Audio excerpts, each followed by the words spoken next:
Alors, j'avais fini cette vidéo, mais entre-temps, il y a eu la réunion de la Fed qui s'est faite, et cette réunion de la Fed, qu'est-ce qu'elle annonce? Eh bien, enfin, elle annonce. Certains intervenants ont annoncé, mais c'est ce que tous les médias ont retenu, hein, regardez, stocks rise as Fed minutes signal likely slowdown in the pace of rate hikes. Ça veut dire que les marchés remontent, hein, vous pouvez le voir, hein, les marchés avaient fait un peu la tête en milieu de journée, et là ils reprennent.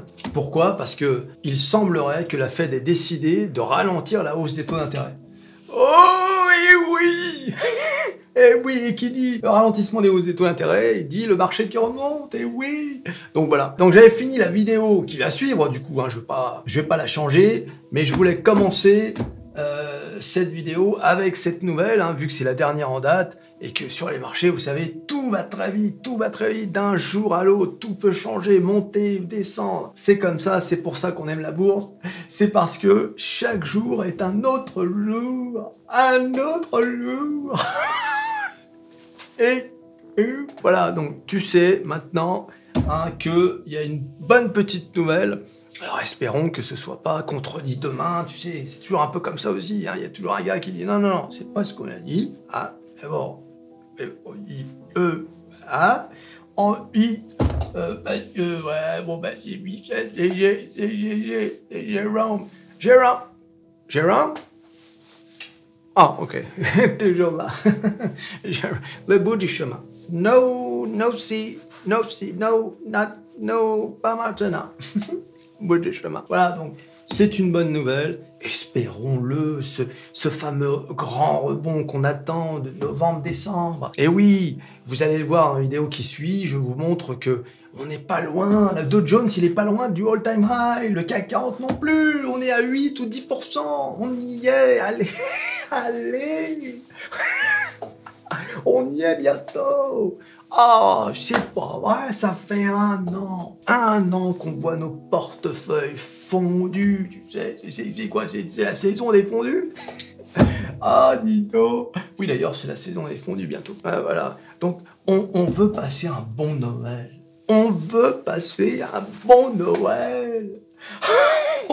pas possible. Allez, maintenant, commence donc la vidéo que je venais de finir. Ouais. Happy Thanksgiving! Et oui! Demain, c'est Thanksgiving aux États-Unis. Hein? Donc, du coup, bah, demain, c'est férié. Et oui! Enfin, demain. Ça dépend quand est-ce que cette vidéo sera publiée et quand est-ce que tu regarderas. Donc, ce sera jeudi 24 novembre. Hein? C'est tous les 3e jeudis du mois de novembre, hein, Thanksgiving. Demain, c'est férié. Et vendredi, c'est le Black Friday, hein, et donc là, la bourse sera ouverte uniquement le matin, hein, jusqu'à 13h. Voilà, donc c'est important de connaître ces dates-là si vous tradez sur le marché américain. Alors Thanksgiving, vous connaissez, hein, on en voit ça dans tous les films américains, toutes les séries, hein, ils sont là avec leur dinde, hein, tu sais, leur dinde, Turquie, ils appellent ça. Ouais, c'est le même le nom du pays, ouais, c'est la même chose, Turquie. Et d'ailleurs, il paraît que les Turcs sont pas contents de ça. Mais bon, peu importe.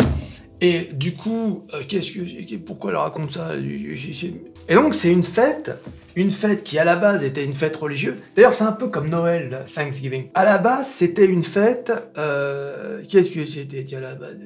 Oui, c'était les remerciements de la bénédiction des récoltes de l'année précédente, de l'année qui venait de s'écouler.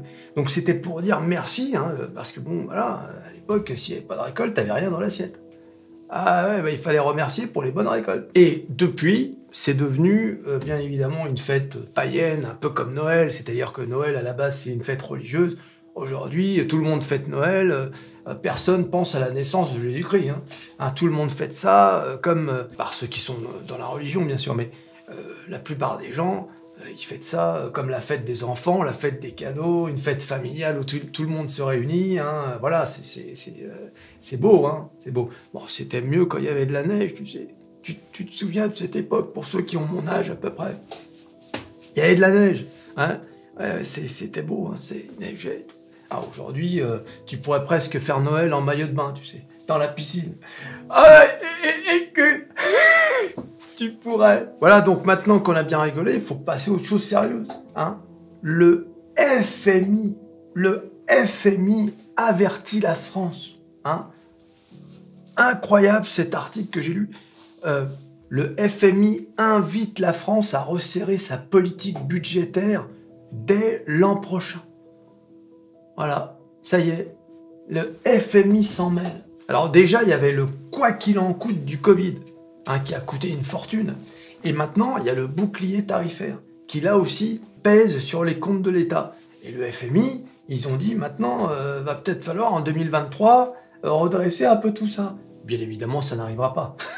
tu sais qu'ici on dépense, on aime bien dépenser. Voilà, c'est comme ça, parce que sinon tout le monde est dans la rue. Tout le monde est dans la rue. Voilà. Alors quand tu vois les politiciens, tu sais, de tous bords, dire qu'ils vont faire ceci, qu'ils vont faire cela, que si jamais on votait pour eux, ce sera encore mieux. Il y aurait encore plus d'argent. Arrêtez, j'en ai trop. Okay. Voilà, donc, c'est incroyable cette histoire. C'est incroyable que le FMI maintenant nous dise, hein, ils sont pas contents, hein, qu'est-ce qu'ils disent? Ils disent, après ces deux crises, et au moment où les aides liées à la pandémie se sont estompées, il est justifié de commencer la consolidation budgétaire en 2023, écrit le FMI. Et alors là c'est vraiment, tu sais, ça fait un peu, c'est un peu humiliant. Ils disent, or, ce n'est pas le chemin que prend Paris. Et on dirait un bulletin scolaire. Jérémy ne prend pas le bon chemin. Et non, ah, tête de mule de Jérémy. Tu te rends compte quand même, le FMI qui dit à la France, la France, Macron, qu'est-ce qu'il va répondre, hein? Il va rien répondre du tout. Hein? Rien du tout. Déjà, quand tu te souviens de Bruno Le Maire qui voulait mettre l'économie russe à genoux, hein, nous allons mettre l'économie russe à genoux.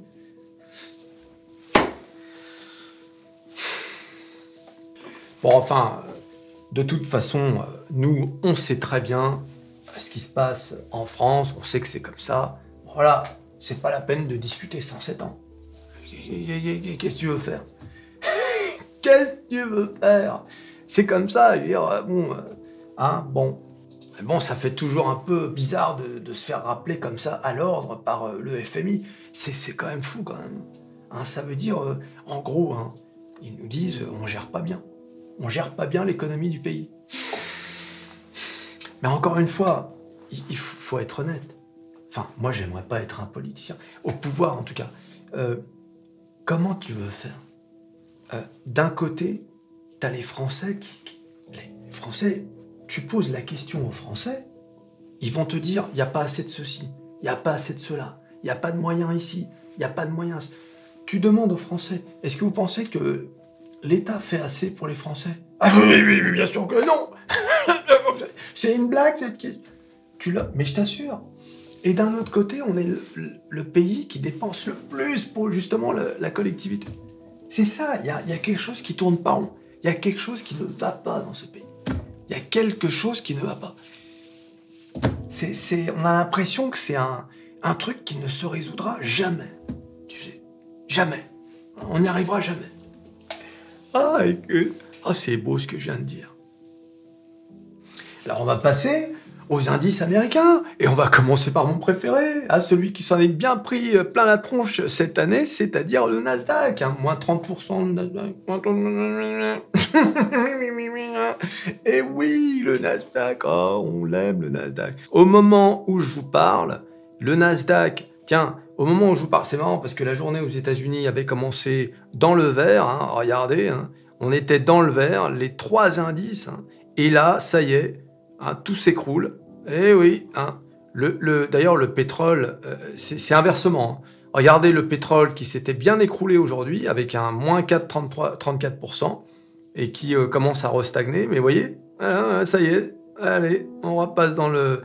En fait, il faut savoir que qu'est-ce qui a fait qu'on était dans le vert aujourd'hui? Parce qu'on a eu des indicateurs économiques aujourd'hui. Hein. On a eu donc une demande de l'assurance chômage aux États-Unis, 240 000.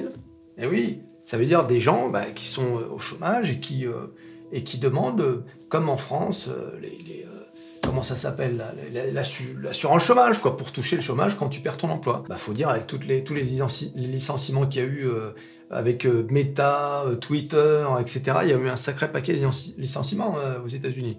Donc ça, normalement, c'est un signe de ralentissement de l'économie. Enfin, en tout cas, c'est un truc qui va pas inciter la Fed à augmenter les taux d'intérêt.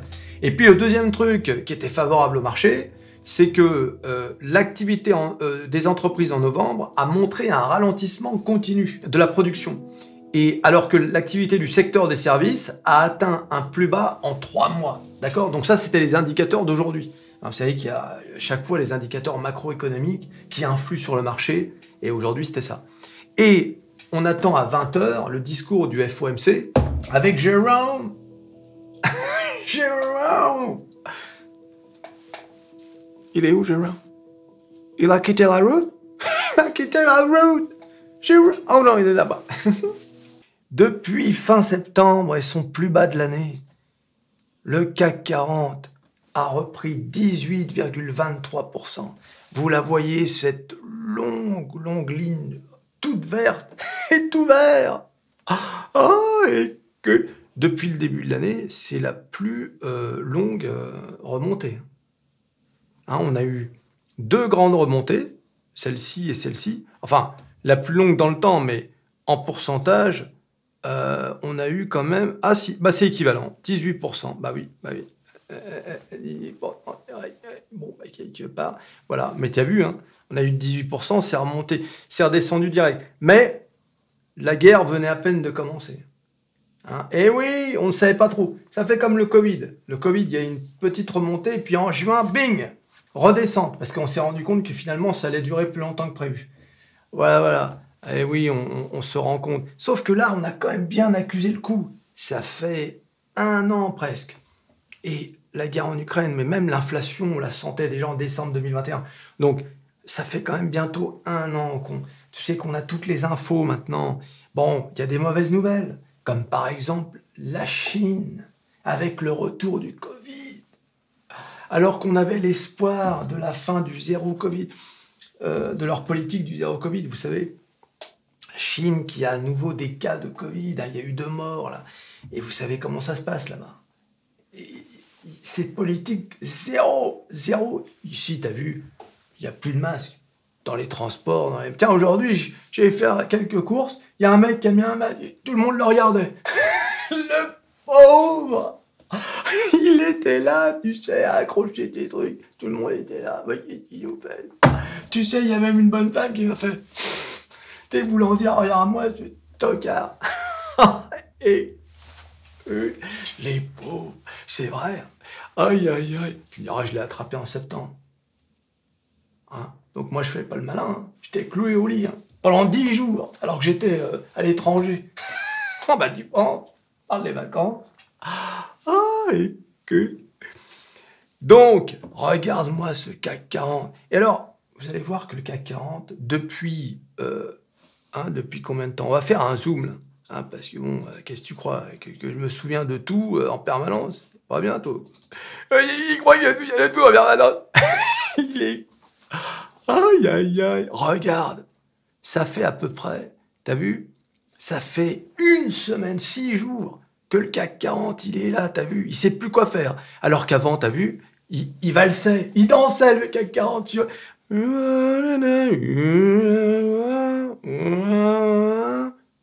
T'as vu? Il rangeait en diagonale, t'as vu? Il était bien. Et là, oula, presque en ligne droite, dis donc. Qu'est-ce que c'est? Qu'est-ce que tu essaies de nous dire, CAC 40? Qu'est-ce que tu essaies de nous dire, mon petit? Dis-nous, tu veux monter, c'est ça que tu veux? T'es en train de prendre de l'élan pour monter au plus haut, à 7300 points, au moins à 7000. On peut espérer du 7000. Tiens, on va regarder combien ça nous prendrait pour aller à 7000. Alors, combien ça nous prendrait pour aller à 7000? Ça doit pas faire grand. 5%. 5%, on est à 7000 points. Qu'est-ce que c'est 5%? Qu'est-ce que c'est? Pour Noël, il nous faut du 7000. Le CAC 40 à 7000 à Noël. Alors là... Aïe. Tu sais, il y a des entreprises, parce qu'on voit le CAC 40 dans son ensemble. Et ce matin, j'ai étudié Airbus. 113 euros. 113 euros, Airbus. Je vous rappelle qu'Airbus, il n'y a pas si longtemps, était à 89 euros. D'accord? Quand je dis qu'il y avait des bonnes affaires à faire, c'est pas une vue de l'esprit. Donc, si on regarde l'indice Nasdaq, parce que, regardez, bing, bing, bing. Et voilà, c'est aussi simple que ça. Ça vient rebondir sur la résistance diagonale, là, la trend, c'est une trend qui est assez belle. Je veux dire, c'est quand même assez régulier, vous avez vu. On descend, on remonte, on descend. Et ça vient à chaque fois taper. Alors là, toujours la même question. Toujours la même question. Toujours le petit dessin. Et oui, le petit dessin. Alors, eh bien, c'est très simple. Bing, allez, on descend ou on monte? Ou bien, on va venir faire un breakout. Et puis alors, là, c'est pareil. Donc, ça va pas monter jusqu'au ciel comme ça. Et puis, peut-être qu'on va venir retourner, on était à combien, là? Aux alentours des 13 000. C'est ça la question, les enfants, c'est ça la question. Est-ce qu'on va assister à un rallye? On est en quoi, là, avec mon dessin? Ouais, on est au mois de mai. On est au mois de mai, oui, on est au mois de mai. Remarque, on pourrait atteindre les 12 500 si je suis l'ampleur des courbes au mois de février. Vous voyez? Bon, c'est un peu n'importe quoi, ce que je viens de dire. J'espère que tu l'as compris. Tout peut arriver, ça peut s'écrouler, comme ça peut prendre une ampleur de fou.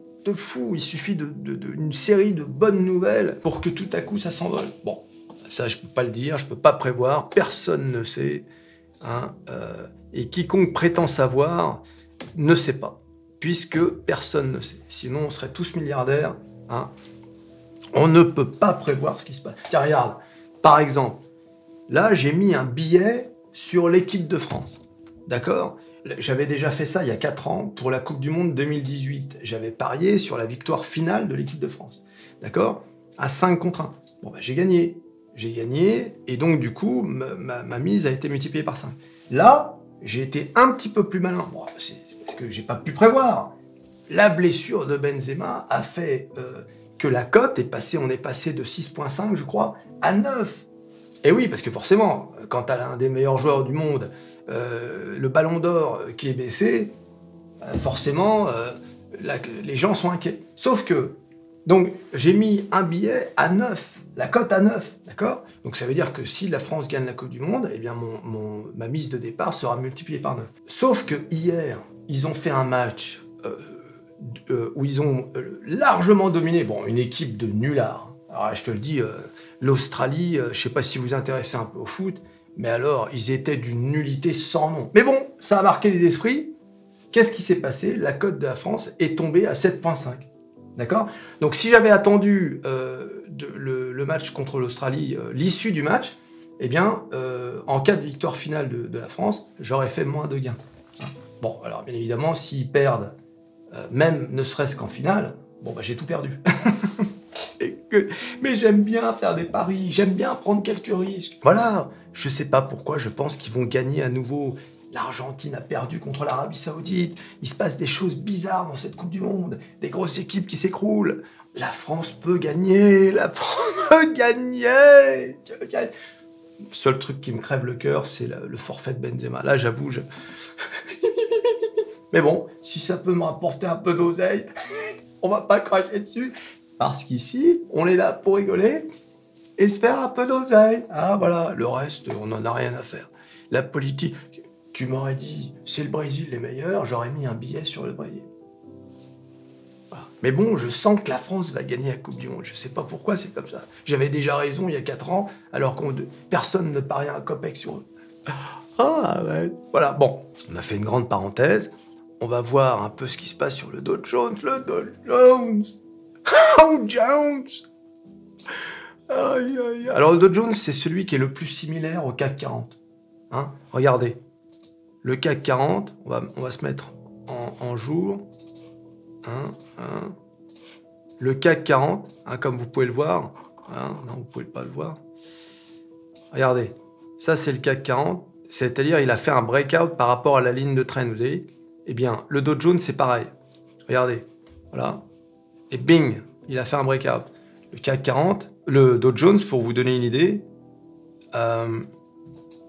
il est à peine 8,3% du all-time high. D'accord? 8,3%. Alors que le CAC 40, il est à 10,8%. C'est presque la même chose. C'est-à-dire que le Dow Jones, il est encore dans une meilleure situation que le CAC 40. Alors, tout ça, c'est aussi parce qu'il y a les entreprises industrielles qui ont moins souffert de la hausse des taux d'intérêt. Puis il y a les pétrolières. Les pétrolières, les entreprises agroalimentaires comme Coca-Cola. Je vous ai dit, des entreprises comme ça, tout le monde a besoin d'essence, quelle que soit la situation. Hein, on peut être dans la pire des récessions, tu auras toujours besoin d'essence. On peut être dans la pire des situations, les gens achèteront toujours du Coca-Cola et du Nutella. Toujours. Voilà. Hein, parce que les gamins... voilà. Hein. Et je te dis, hein, ça c'est incroyable. Parce que il faut bien comprendre que les gens pourraient être dans une situation catastrophique. Ils achèteront toujours ces produits-là. Alors que ce n'est pas des produits de première nécessité. Le Coca et le Nutella... Mais les enfants, si tu leur achètes pas ça, là c'est Rémi sans famille. Ils vont pleurer. Je t'assure. Hein. Ah oui, oui. Donc Coca-Cola, McDonald's, toutes ces boîtes, tu peux pas y échapper. Les gens, même s'il leur reste, il reste une petite pièce, ils vont rassembler les pièces pour acheter ces produits-là. Plutôt qu'une bouteille d'eau. Eh oui, eh oui. Ce sont des marques très puissantes. Moi, ça m'étonne toujours. Ça me fascine plutôt. Hein, pas m'étonner, parce que je suis pas étonné, mais ça me fascine. Ça me fascine de voir que des marques comme Coca-Cola, etc., sont des marques qui sont toujours là, quoi. Et t'as beau répéter, hein. T'as beau dire, attention, une canette de Coca, c'est tant de morceaux de sucre, etc. Tu sais, il y a eu il y a même des mecs, ils ont mis ça dans une poêle, ils ont chauffé, ça donnait une espèce de truc tout visqueux, enfin... ça change rien. Les gens continueront d'en boire. Voilà, c'est comme ça. Ça fait partie des produits populaires internationaux, hein. Enfin, internationaux, hein, plutôt, produits internationaux. Ce sont des produits universels. Voilà. Ce sont les marques universelles. McDonald's, Nutella, souvenez-vous. Souvenez-vous des gens qui se ruaient sur des promos de Nutella, où ils se cassaient la cuisse, des bonnes femmes qui se tapaient sur la tronche. C'est mon Nutella. Eh oui. Ouais. Je me demande d'ailleurs si le Nutella, il est pas plus indispensable que le PQ. Et que arrête aussi. Donc voilà, donc le Dow Jones, donc l'idéal, ce serait que donc cette ligne, comme avec le CAC 40, cette ligne-là, que vous voyez en oblique, là, devienne non plus une résistance, mais un support. Hein, vous avez compris donc la différence entre les résistances et les supports. Là, jusque-là, c'était une résistance. Parce que, à chaque fois, comme un toit... imagine, tu arrives à voler, bon bah tu seras, y aura une résistance, c'est le toit. Et là, on espère donc désormais, ça devienne non plus une résistance, mais un support. Voilà, un support. Alors, bien évidemment, il faudrait que ce soit un support uniquement sur une fois, et qu'ensuite, on vienne tracer une nouvelle ligne de bull market. Et cette ligne-là deviendra un support pour un bull market. Bon, je m'avance un peu, hein, bien évidemment. Mais bon, c'est le scénario idéal. Ah là là. Le SP500, eh ben le SP500, regardez le SP500 comme c'est beau, comme c'est... Regardez, là c'est pareil. Hein. Et voilà, et on vient, tu sais... Alors là, il y a une petite... C'était quand ça d'ailleurs? Ah oui, c'était bien évidemment mi-juin, bah oui. Et là, regardez, on revient taper... Vous avez vu, hein? Vous avez vu, le trading, c'est pas du hasard. C'est vraiment... S'il y a des courbes, regardez, c'est pas... T'as vu? Elle aurait pu s'arrêter là, hein, la courbe. Regarde, elle aurait pu s'arrêter là, hein. Elle aurait pu faire ça, tu vois. Non. Juste là. T'as vu? Tu traces un trait, bing, elle vient s'arrêter pile poil. T'as vu un peu? Pile poil, et elle redescend. Eh oui, C'est ça qui est passionnant avec la bourse. Alors qu'est-ce que vous êtes pessimiste? C'est pas possible, hein. Vraiment. Regardez-moi ça. Dans les sondages que j'ai faits, j'aime bien retourner sur les sondages. Hein, vous avez été donc sur ce sondage où je vous dis, la question c'est pensez-vous que le crack actuel n'en est qu'à ses débuts ou qu'on a atteint le plus bas et qu'on va désormais remonter? 67-17%, quel crack boursier actuel? On n'a encore rien vu. Regarde. Et seulement 23%, on a assez morflé, le bull market est de retour. Ah oui, non mais vraiment, 77% à dire on n'a encore rien vu, ça va s'écrouler. C'est pas possible. Vous pouvez pas faire preuve d'un petit peu d'optimisme, nom de Dieu. Et alors, là c'était sur quoi? Rien ne va plus à Twitter. La question c'était, pensez-vous qu'Elon Musk va une nouvelle fois nous faire un coup dont il a le secret et que Twitter deviendra le premier réseau social comme il le souhaite? Donc là vous êtes plutôt pro Elon Musk. Non, je pense qu'il a tué Twitter, c'est mort. Alors, moi, je pense pas ça du tout. Je pense plutôt comme les deuxièmes, comme vous, la majorité. T'es fou, c'est Elon Musk. Bien sûr que Twitter sera le must. Le must. Ah tiens, d'ailleurs, je n'avais même pas fait attention au jeu de mots. Le Musk, le must. Et que...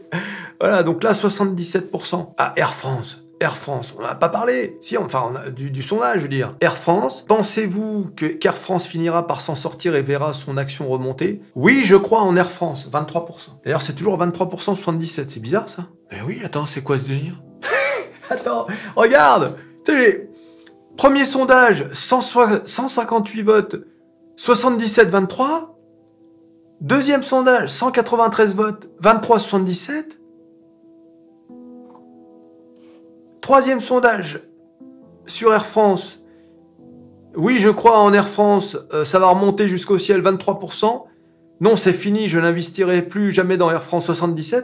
C'est incroyable, ça. Qu'est-ce que c'est? Ça me fait peur. Aïe, aïe, aïe. Et le quatrième, voyons. Ah oui, sur Valneva, là. Ah là là. Faites-vous encore confiance en Franck Grimaud? 13%. Oui, je suis d'accord. Bon, moi, j'ai plus confiance. Jamais de la vie, il est prêt à tout pour pomper le titre. 88%. C'est incroyable, ça. Ah ouais, bah non. Aïe, aïe, aïe. Ouais, 73. Bon, allez. Maintenant, en fait, il ne reste qu'une seule chose à faire. Et cette chose, c'est certainement la plus importante. La plus importante pour retrouver un portefeuille boursier qui monte jusqu'au ciel. C'est t'abonner, hein, liker et partager la vidéo. Ah, je t'ai bien eu. Ah, tu t'es dit, ça y est, il va nous révéler son secret. Il n'y a pas de secret. Il n'y en a pas. Il n'y a pas de secret. Et quiconque te vend des secrets, c'est un escroc. Personne ne sait. Personne. De Warren Buffett jusqu'au dernier des clochards, personne ne sait ce qui se passe. Ok? N'oublie jamais ça. Allez, salut.